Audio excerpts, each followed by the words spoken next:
उत्तर प्रदेश के उप मुख्यमंत्री ब्रजेश पाठक ने भाजपा प्रदेश मुख्यालय में आयोजित प्रेसवार्ता के दौरान कांग्रेस और राहुल गांधी पर तीखा हमला बोला। उन्होंने कहा कि केंद्र सरकार के नेतृत्व में भारत तेजी से विकास कर रहा है, लेकिन विपक्ष लगातार देश की छवि धूमिल करने में लगा है। प्रेसवार्ता में और आई समिट के बारे और क्या कहा, आइए जानते हैं। यही राहुल गांधी जी की गंदी राजनीति का परिचायक है। गालियां देकर सुर्खियों में बने रहना चाहते हैं राहुल गांधी जी। कल जिस तरह राहुल गांधी जी ने फिर अनर्गल प्रलाप किया है, झूठ का प्रपंच किया है, उससे स्पष्ट है राहुल गांधी जी अब अराजकता पर उतर आए हैं। देश को हर दिन बदनाम करना, मोदी जी को गाली देना राहुल गांधी जी का फैशन और पैशन दोनों बन चुका है। सच्चाई ये है कि राहुल गांधी जी राजीव गांधी फाउंडेशन में चीन से फंड लेकर के लेने वाले लोग आज भी हमें देश रक्षा का पाठ पढ़ा रहे हैं। जनता सब देख रही है। आपके झूठ के साम्राज्य को बहुत जल्दी जमींदोज करेगी।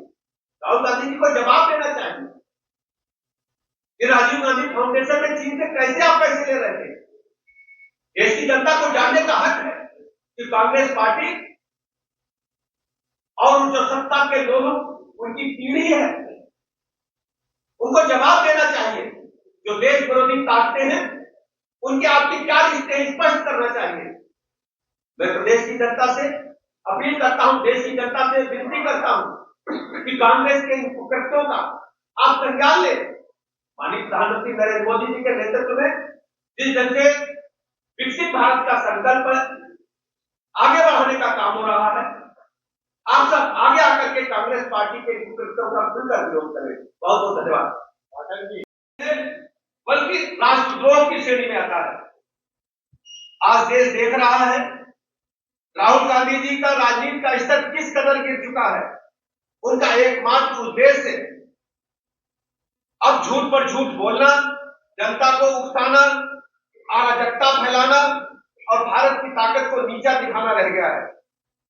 जब भारत दुनिया का नेतृत्व कर रहा है, तब एआई ग्लोबल समिट में कांग्रेस नेताओं ने जो नंगा नाच करके न केवल देश को गरिमा को तार-तार किया, बल्कि देश को दुनिया भर में बदनाम करने की साजिश रचने का काम किया। आज राहुल गांधी जी नंगा नाच करके इन कांग्रेसियों का महिमा मंडन कर रहे हैं, बब्बर शेर कह रहे हैं। राहुल गांधी जी द्वारा इस कृत्य का समर्थन करना यह सिद्ध करता है कि पूरी पटकथा के सूत्रधार वही है। मैं मानता हूं कि विरोध लोकतंत्र का हिस्सा है, लेकिन विरोध के नाम पर नग्नता, अराजकता और मां भारती के सपूतों का जिन लोगों ने देश को आजादी दिलाने का काम किया, मैं कहना चाहूंगा पूज्य महात्मा गांधी जी से लेकर के पंडित चंद्रशेखर आजाद जी ने, सुभाष चंद्र बोस जी ने पूरा जीवन महाभारती को समर्पित करने का काम किया। उनके सपनों को धूल धूसित करने का काम कांग्रेस पार्टी के नेता कर रहे हैं। और ये केवल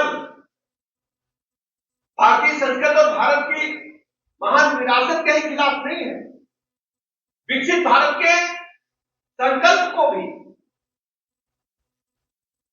पूरा करने में सहयोग करने के बजाय भारत के विकास की गति को पीछे धकेलने में ताकत लगाने जैसा है। मैं कह सकता हूं राहुल गांधी जी जिस ढंग से अराजक हो गए हैं, जिस ढंग से भारत के विकास की गति को पीछे धकेलने का काम कर रहे हैं, मैं अगर इनके नाम को पर्यायवाची रूप में शब्द ढूंढूं तो आप देखेंगे राहुल का मतलब रार होता है। गांव में कहा जाता रार कर रहे हैं,